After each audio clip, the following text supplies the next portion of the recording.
አፓርትመንት በኤምባሲዎች በተከበበችው በብስራተ ገብርኤልና በካዛንቺስ ከዚህ በፊት በቦሌ ጋዜቦ ካዛንቺስና ካራቆሬ ቪላ ቤቶችንና አፓርትመንት ቤቶችን በማስረከብ የሚታወቀው አማን ፕሮፐርቲስ ከ1.6 ሚሊዮን ብር ቅድመ ክፍያ ጀምሮ ከባለ 1 እስከ ባለ 3 መኝታ እጅግ ቅንጡ አፓርትመንት ቤቶችን ለልጆቹ ከተዘጋጁ አምፊቲያትር፣ ላይብረሪ፣ የመዋኛ ገንዳ እንዲሁም የእርሶን ፍላጎት በሚያሟሉ ከ7 በላይ ዘመናዊ የጋራ መገልገያዎች ጋር ምቹ ኑሮን ይቀላቀሉ ይሎታል።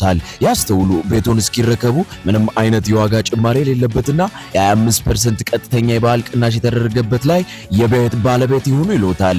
ለበለጠ መረጃ ስክሪኑ ላይ ባለው በድርጅቱ ስልክ ይደውሉልን። አማን ፕሮፐርቲስ፣ ንብረቶ በአስተማማኝ እጆች።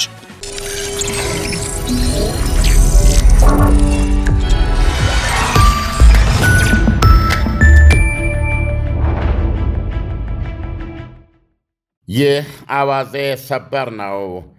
የሩሲያው ኃያል ፕሬዝደንት ቭላዲሚር ፑቲን ዩክሬንን አስጠነቀቁ። ፑቲን ወደ 5ኛ ዓመቱ እየተቃረበ ባለው ጦርነት ነክሰው የያዟት ዩክሬን እንዳስጠነቀቁት የኢኮኖሚ መሠረተ ልማቷ በራሽያ ሚሳኤልና ሰው አልባ ያጣመረ የፋመ የጋመ ወገራ ሊነፍር ይችላል። ራሽያ መሰንበቻውንና መደዳውን እጇን ከቃታ ላይ ሳታነሳም በቀንና በሌሊት ያካሄደቻቸው ቅጥቀጣዎች ወታደራዊ፣ ኢኮኖሚያዊና የመኖሪያ አፓርታማዎችን ከማፈራረሳቸው ጎን ለጎን በደርዘኖች የሚቆጠሩ ዩክሬናውያንን ገድሏል። የቆሰሉ በብዙ ደርዘኖች የሚቆጠሩ ናቸው። ፑቲን የኢኮኖሚ መሠረተ ልማቶች ላይ በላ ላወርድበት እችላለሁ የሚል ማስጠንቀቂያ ለመስጠት የተገደዱት በትናንትናው ዕለት ዩክሬናዊ ባላንጣቸው ፕሬዚደንት ዜሌንስኪ የነዳጅ ማጣሪያዎቻቸውንና የኢንተርኔት ሱቆቻቸው የዕቃ መጋዘኖች ላይ ቁጥሩ የበዛ በላ ስለከፈቱባቸው ነው።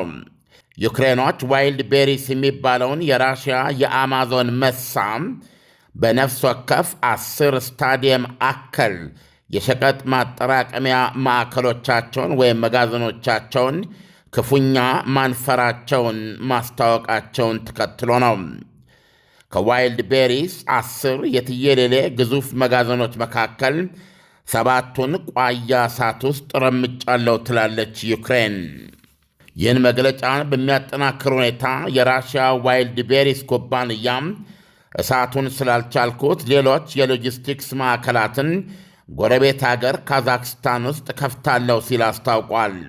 ዩክሬን እጅግ በተሻሻለና የዋሽንግተን፣ የቤጂንግ፣ የለንደን፣ የፓሪስና የቦን ከተሞች መሳ የሆነችውን ሌላ እያሏን ሞስኮም የጥቃት ማረፊያ ባደረገ የሰው አልባ ድብደባዋ ገፍታበት አሁን ደግሞ ያዳከመችውን ዋይልድ ቤሪስ ተከትሎም ሁለተኛ የሀገሪቱ የኦንላይን ነጋዴ የሆነውን ኦዞን የችርቻሮ ሱቆች ማነቦጭ ጀምራለች።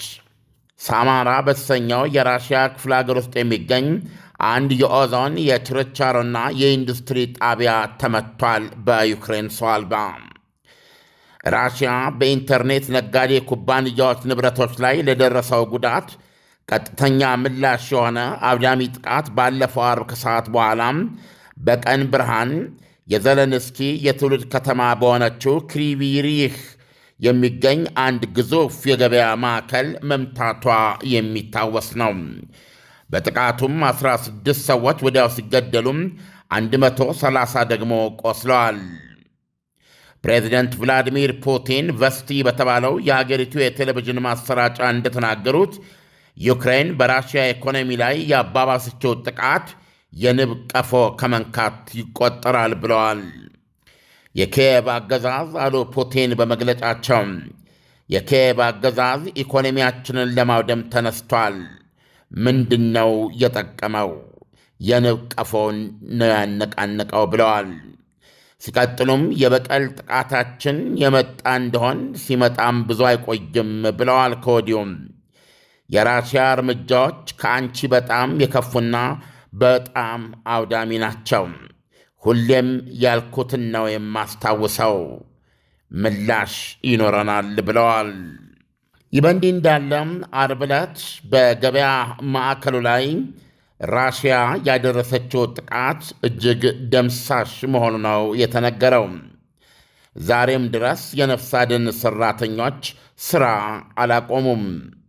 ቦታው የፕሬዝደንት ዘለንስኪ የትውልድ ከተማ ክሪቪሪ ትባላለች። ከትናንት በስቲያ አርብ በመካከላቸው የ30 ደቂቃ ልዩነት የነበራቸው ሁለት ሰው አልቦች ተከታትለው መቷት። በቀን ብርሃን 16 ሰዎች ወዲያውኑ ሲገደሉም 130 ሰዎች ደግሞ ቆሰሉ። እስካሁን እስከ ዛሬ 4 ሰዎች ወይ በሕይወት ወይም አስከሬናቸው ይገኝ ዘንድ በነፍስ አድን እየተፈለገ ነው። የነፍስ አድን ሥራው እስከ ዛሬ ሊቀጥል እንደሚችል ተገልጿል።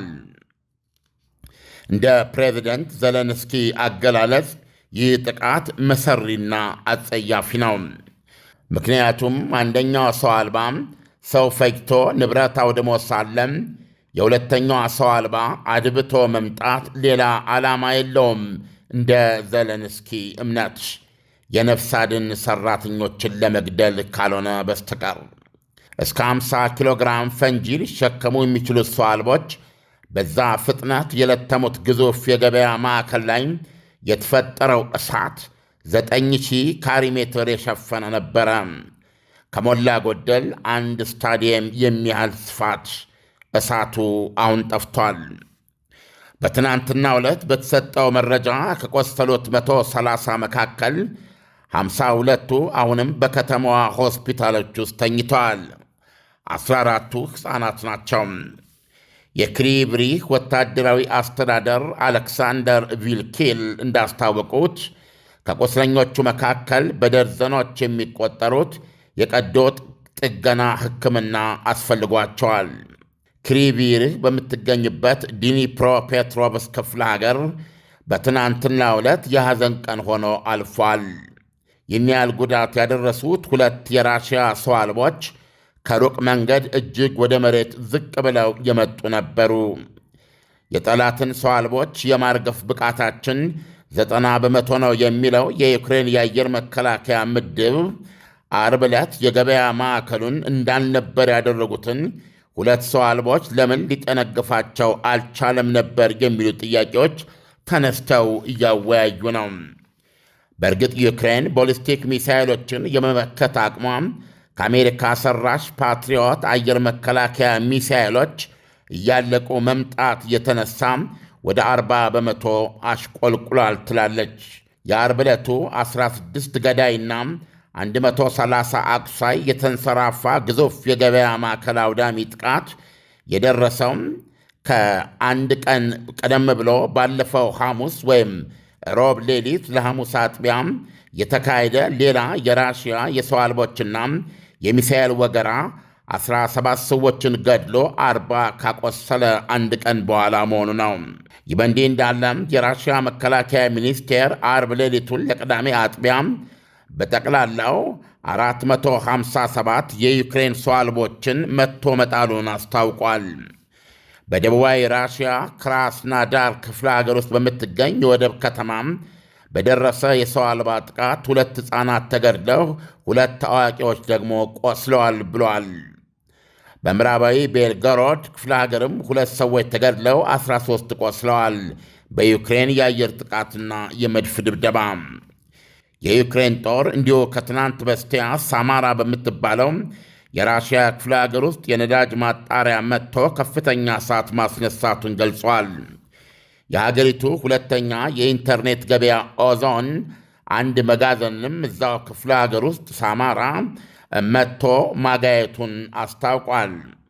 ዩክሬን በቅርብ ወራት ባፋፋመችው በዚህ ጥቃት የራሽያን የኤነርጂ ተቋማትና ቁጥር 1 የሀገሪቱን የኢንተርኔት ገበያም ዋይልድ ቤሪስን የትየሌሌ ግዙፍ የገበያ ማዕከላትን ክፉኛ ደብድባለች። እንደ ዩክሬን መግለጫ ከሆነ ዋይልድ ቤሪስ ከነበሩት ግዙፋን 10 የሎጂስቲክስ ማዕከላት ውስጥ 7ቱን አጥቷል። ዩክሬን ዋይልድ ቤሪስን እኩል ጥምድ ያደረገችበትን ምክንያት ስትገልጽ የራሽያን ጦርነት ስለሚያግዝ የሚል ምላሽ ነው የምትሰጠው። ኢሳያስ እንግዲህ ዜናውን ሰምተዋል።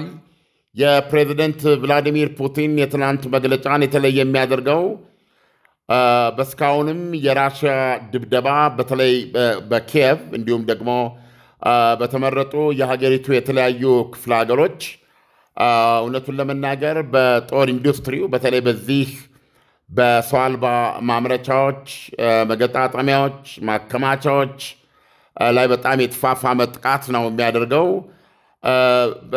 አብሮም ደግሞ የመኖሪያ አፓርትመንቶች እንዳለ ብሎኩ ብዙዎችን አንድ ቀይ የማውደም አቅም ያላቸው ናቸው። እነዚህ ቦሊስቲክ ሚሳኤሎች እስከ 700 ኪሎ ግራም ፈንጂ አፍንጫቸው ላይ አስረው የሚሄዱ ናቸው።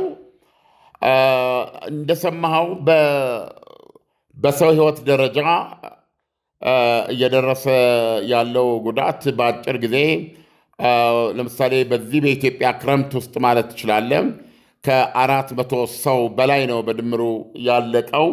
የቆሰለው የዛን እጥፍ ነው። እንዳየኸው መደዳውን ሐሙስ፣ አርብ፣ ቅዳሜ እንግዲህ ትናንት ሌሊት ደግሞ የተደረገውን በኋላ ላይ ነው የምንሰማው። ምናልባት አሁን ክትትል እናደርጋለን ይህን ዜና በተመለከተ። በአንጻራዊነት የኢራኑ የፋርስ ባሕረ ሰላጤው ጦርነት አሁን ከተኩስ ርቆ ወደ ኢኮኖሚያዊ ጦርነት እየተቀየረ ስለሆነ ማለት ነው። ስለዚህ አሁን ቭላዲሚር ፑቲን የሰጡን መግለጫ እስካሁን እየደረሰ ያለው ነገር ራሽያ ዩክሬን በተጠናከረ መልኩ እያደረገች ላለችው የኢኮኖሚ ተቋማትን የማውደም ዘመቻ የተሰጠ ምላሽ ተደርጎ እንደማይወሰድና እውነተኛው ምላሽ እየመጣ መሆኑን የሚያስጠነቅቅና የሚያስፈራ ነው። ኢሳያስ ዓለም አሁን በዩክሬንና በሩሲያ መካከል የሚደረገው ጦርነት ቀደም ባሉት ዓመታት የነበረው በቀጥታ የእግረኛው ጦርነት በፍልሚያ ውስጥ በከፍተኛ ሁኔታ ያካሄድ ነበረ።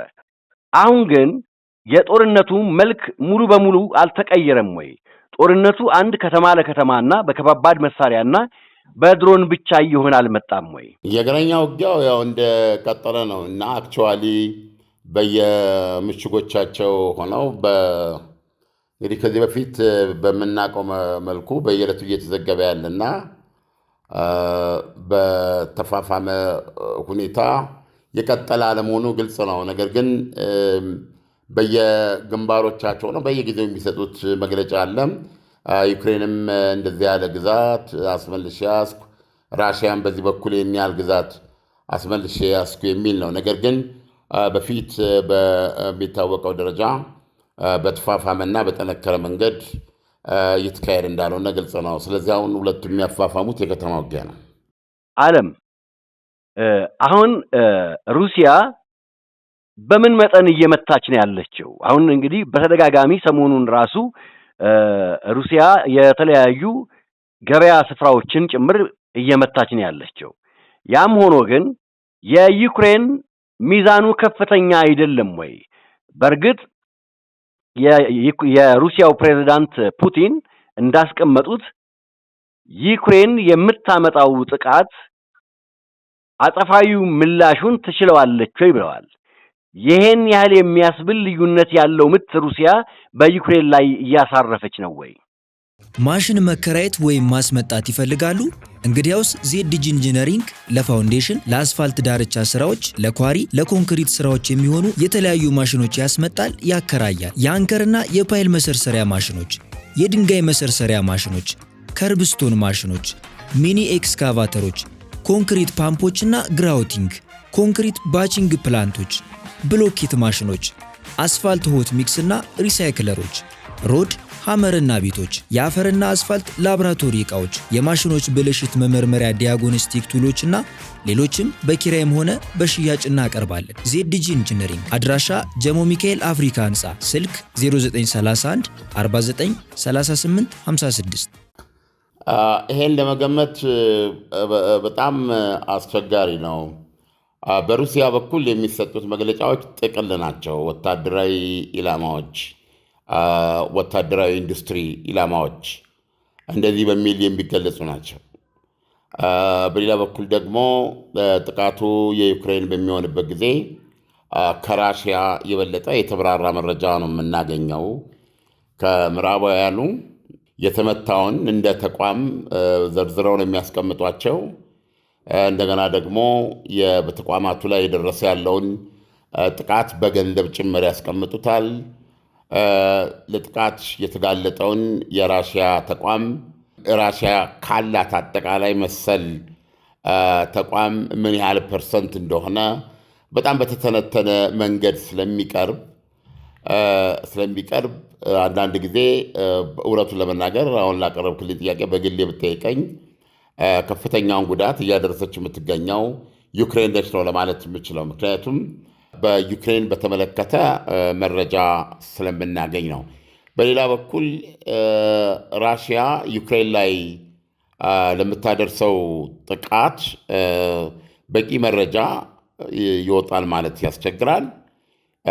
በአብዛኛው ኦልሞስት ሁሉንም በተመለከተ ዩክሬን የምትለው የሰላማዊ ሰዎች መገደላቸውን፣ የመኖሪያ ሕንፃዎች ላይ ጉዳት መድረሱን እና አልፎ አልፎ ደግሞ የሆነ ኢንዱስትሪያዊ አንድ ተቋም እንደዚህ ተመታ በሚል ነው የምታቀርበው እንጂ አይተነተንም። የምዕራባውያን ሚዲያ ከዛ በዘለቀ የዩክሬን መንግስት ከሚሰጣቸው ውጪ አልፈው ወይም ደግሞ ጠልቀው የሚሰሩት ነገር የለም። ስለዚህ ብዙ ጊዜ በራሽያ በኩል የሚደርሰውን እጅግ በጣም ነው የሚመረም። ምሳሌ ልሰጥ እችላለሁ። አንዱም እንግዲህ የራሽያ መግለጽም ነው አንዱ ፋክተር።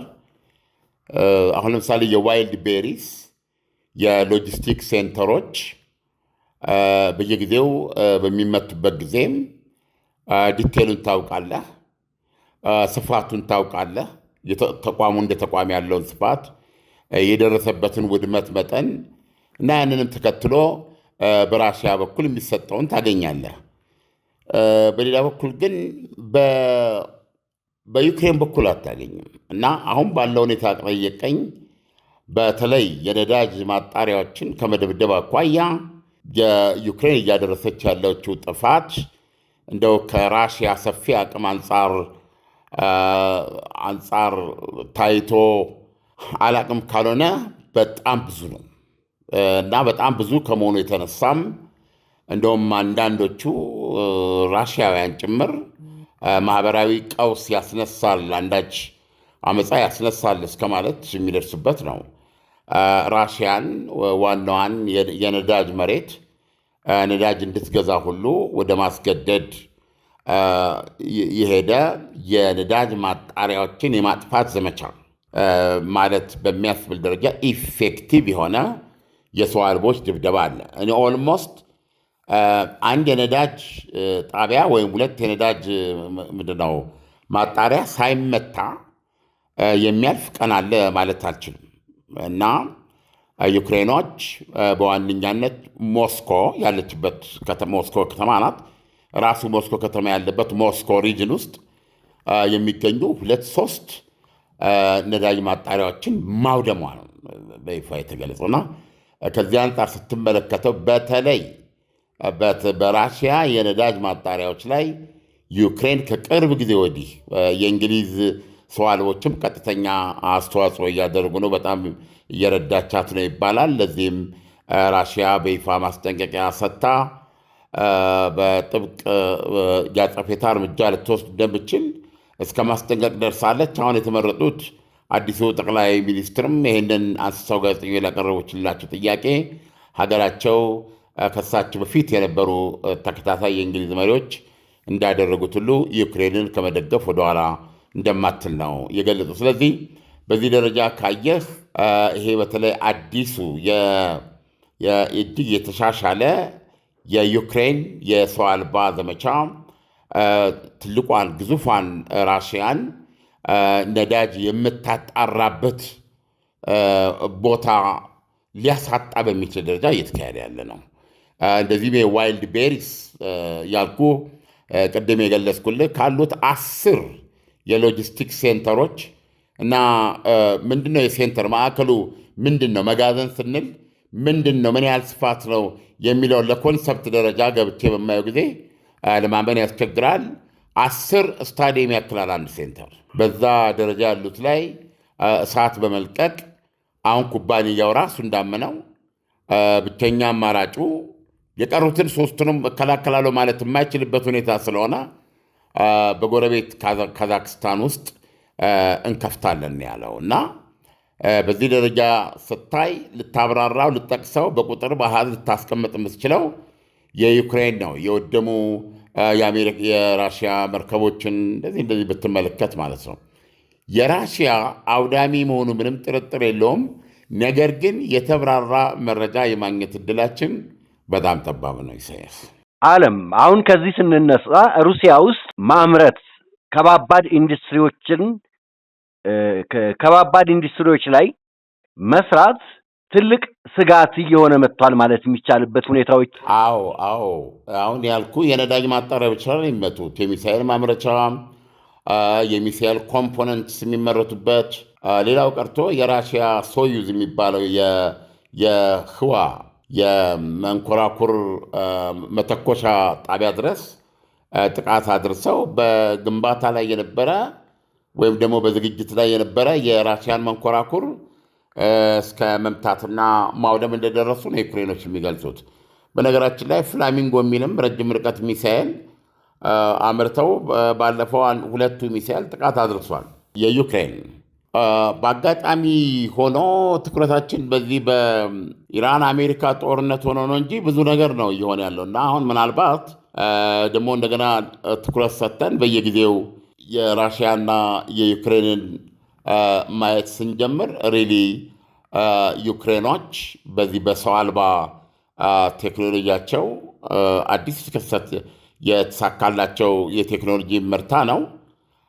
የትኛውንም የራሽያ ግዛት መምታት ብቻ ሳይሆን ሞስኮን በሚያህል ከተማ 70 እና 80 ሜትር ከዛም በላይ የሸፈነ የእሳት ግድግዳ ተፈጥሮ ከተማው ሲራወጥ ስታይ ትደነቃለህ። ስለዚህ አሁን ይሄ ንግግራቸው የፕሬዚደንት ቭላዲሚር ፑቲን ይሄንን የሚያምን ይመስላል። ራሽያን እያኘከ የሚገኝ ጥቃት ነው። ኢኮኖሚዋን ሪሊ የማገድ የሚገኝ ጥቃት ነው። ለዚህም ነው ይሄ እንግዲህ በዚህ ይሄን ነገር ገፍታችሁ ከሄዳችሁ የንብ ቀፎ እንደነካችሁ ቁጠሩት። የእኛ ሲመጣ አሁን እናንተ ስራ ያብላችሁ በያዛችሁበት መንገድ የእኛ ወደ ሰላማዊ ኢኮኖሚያችሁ መሰረት። ለምሳሌ ምን ማለት ነው? ራሽያ ሰላማዊ ተቋም አትመታም። እንግዲህ ቢያንስ በእሷ መግለጫ እንደምናየው እንዳልኩ ወታደራዊ ኢንዱስትሪ ነው የምትለው። አንድ ኢንዱስትሪ ለመምጣት አንድ የጦር ካምፕ መምታት፣ የሚሳኤል መተኮሻ መምታት፣ የጦር ሰፈር መምታት ቀጥተኛ ወታደራዊ ኢላማ ነው። በሌላ በኩል ደግሞ ለወታደራዊ ዓላማ ሊውል የሚችል የኢንዱስትሪ ውጤት የሚያመርቱትንም ትመታለች። ከዛ ባለፈ ግን የዩክሬንን ኢኮኖሚ ማንፈር በሚል የብረታ ብረት ማምረቻ፣ የተለያዩ የቴክኖሎጂ ማዕከላትን፣ የተለያዩ የሲቪል ተቋማትን ለምሳሌ የእህል ማሳም ሊሆን ይችላል። በጣም በእርሻ የታወቀች ሀገር ነች ዩክሬን። ጎተራዎች እንደዚህ አይነት ኢላማዎችን አትመታም ወይም አልመታም ነው የምትለው። አሁን የፕሬዚደንት ቭላዲሚር ፑቲን ማስጠንቀቂያ የሚነግረን ማንኛውንም ኢኮኖሚያዊ እንቅስቃሴ ጫማ ማምረቻ ሊሆን ይችላል፣ ብዙ ነገር ማለት ትችላለህ። ለሰላማዊ ዓላማ ወይም የሀገሪቱን ኢኮኖሚ ማንኛውንም የኢኮኖሚ እንቅስቃሴ የሚያወድም ዘመቻ ወይም የበቀል ዘመቻ ከኛ ሊመጣ ይችላል የሚል ነው ለዩክሬን የሰጡ ማስጠንቀቂያ። ዩክሬኖች ግን ቤዚካሊ የኢኮኖሚ ውጊያ ነው ሲያደርጉ የቆዩት። ዋይልድ ቤሪስ ለምሳሌ ለምን ኢላማ ታደርጋለህ? እንደ አማዞን የተለያዩ ሸቀጦችን በዚህ በኦንላይን የሚነግር ነው። ለምን ትመታለን የሚለው በዩክሬን በኩል የሚቀርበው ምክንያት ዋይልድ ቤሪስ ለገበያ በሚያቀርብባቸው የሎጂስቲክስ ማዕከላት ውስጥ ለራሽያ ጦርም የሚያገለግሉ የተለያዩ ነገሮችን ያመጣል በተደራቢነት ወይም በህቡ ይህንን ያደርጋል የሚል ነው። በማንኛውም ልታረጋግጠው የማትችለው ይህን መነሻ በማድረግ ብቻ ዋይልድ ቤሪስ ወይም አማዞን ማለት ነው የአማዞንን መጋዘኖች ማጥፋትና ማውደም ከአሜሪካ ጋር ለምትገባው ጦርነት ወታደራዊ ኢላማ ነው ሊባል አይችልም። ስለዚህ አሁን በተመሳሳይ ሁኔታ ዩክሬኖች ዋይልድ ቤሪስ የትልቅ ኢኮኖሚ ነው የሀገሪቱ። ስለዚህ ቤዚካሊ ኢኮኖሚውን ነው የሚመቱት በጥሬ ቋንቋ። ይሄ የኢኮኖሚ ዘርፍ ለጦርነቱ ቀጥተኛ የሆነ አስተዋጽኦ የለውም። ነገር ግን በኢኮኖሚነቱ ኢኮኖሚ ከሌለ ጦርነት የለም። ስለዚህ ዩክሬኖች በዚህ እሳቤ ነው የሚመቱት። ስለዚህ አሁን ቭላዲሚር ፑቲን የሰጡት መግለጫ ወይ እኛም በዚህ እሳቤ ማንኛውንም የብርጭቆ ማምረቻ ለጦርነቱ አስተዋጽኦ ይኖራል በሚል እኛም በባሰ ማጥፋት እንችላለን የሚል አቋም ነው ያሳዩት። ዓለም በእርግጥም የሩሲያ ዩክሬን ላይ ያደረሰች ተብሎ የሚተነተኑ ጥቃቶች ብዙ ጊዜ ቅድም አንተም በትንታኔው ላይ እንዳስቀመጥከው አንድ በቂ ማብራሪያ አይኖራቸውም። ብዙ ጊዜ ግን የሲቪል መኖሪያ ቤቶች መመታታቸውንና ጥቂት ሲቪላውያን መሞታቸውን የሚገልጹ ናቸው። ይሄም አውሮፓውያን ለፕሮፓጋንዳ እየተጠቀሙበት ወይም የሩሲያን ምት ለማንኳሰስ የሚጠቀሙበት መንገድ ነው ብለን እንውሰደው። እኔ ማለት የምችለው የራሽያ እርምጃዎች የእርምጃዎቹን ክብደት ያክል እርምጃዎቹ ስላደረሱት ጉዳቶች ያን ያህል የሚሰጥ ትንተና የለም። በራሽያን በኩል ቢሆን መከላከያ ሚኒስቴሯ በጥቅሉ የጦር ኢንዱስትሪ እንደዚህ ፋሲሊቲ እንደዚህ ላይ ወይም የሚሳይሎቻችን የተኮሱበትን ዓላማ እውን አድርገዋል የሚል ነው። ስለዚህ በአብዛኛው የበለጠ የመብራራት የመተንተን እድል ያለው ኢንፎርምድ የምትሆነው ዩክሬኖች በሚያደርሱት ጥቃት ነው እና ከዚህ አንጻር ሲታይ ክሬሚያ ላይ እንኳ በዚህ ባለፉት ወራት ያደረሱት ጉዳት ሲዘረዘር ጭንቅላት የሚያስይዝ ነው። አንዳንዶቹ በድምሩ ወደ $35 ቢሊዮን ነው የሚያደርሱት አጠቃላይ ጥቃቱንና ለማንኛውም ጥረት እናደርጋለን። እንግዲህ ራሽያ የኢኮኖሚ ዘመቻ ከፍታለው ማለቷን ነው ዶናልድ ትራምፕ ቭላዲሚር ፑቲን የነገረውን። ኢሳያስ ዓለም ለትንታኔው ከወዲሁ አመሰግናለሁ። መልካም ቀን ይሁንልህ። መልካም። ማሽን መከራየት ወይም ማስመጣት ይፈልጋሉ?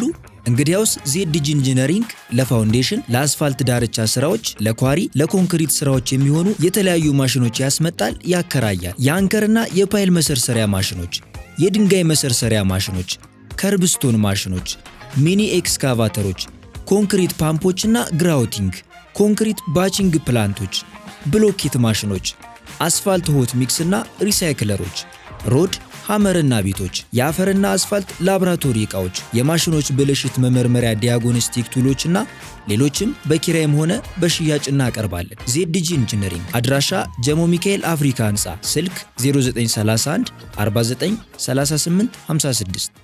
አፓርትመንት በኤምባሲዎች በተከበበችው በብስራተ ገብርኤልና በካዛንቺስ ከዚህ በፊት በቦሌ ጋዜቦ ካዛንቺስና ካራ ቆሬ ቪላ ቤቶችንና አፓርትመንት ቤቶችን በማስረከብ የሚታወቀው አማን ፕሮፐርቲስ ከ1.6 ሚሊዮን ብር ቅድመ ክፍያ ጀምሮ ከባለ 1 እስከ ባለ 3 መኝታ እጅግ ቅንጡ አፓርትመንት ቤቶችን ለልጆቹ ከተዘጋጁ አምፊ ቲያትር፣ ላይብረሪ፣ የመዋኛ ገንዳ እንዲሁም የእርሶን ፍላጎት በሚያሟሉ ከ7 በላይ ዘመናዊ የጋራ መገልገያዎች ጋር ምቹ ኑሮን ይቀላቀሉ ይሎታል። ያስተውሉ። ቤቶን እስኪረከቡ ምንም አይነት የዋጋ ጭማሪ የሌለበትና የ25% ቀጥተኛ የባህል ቅናሽ የተደረገበት ላይ የቤት ባለቤት ይሁኑ ይሎታል። ለበለጠ መረጃ ስክሪኑ ላይ ባለው በድርጅቱ ስልክ ይደውሉልን። አማን ፕሮፐርቲስ፣ ንብረቶ በአስተማማኝ እጆች።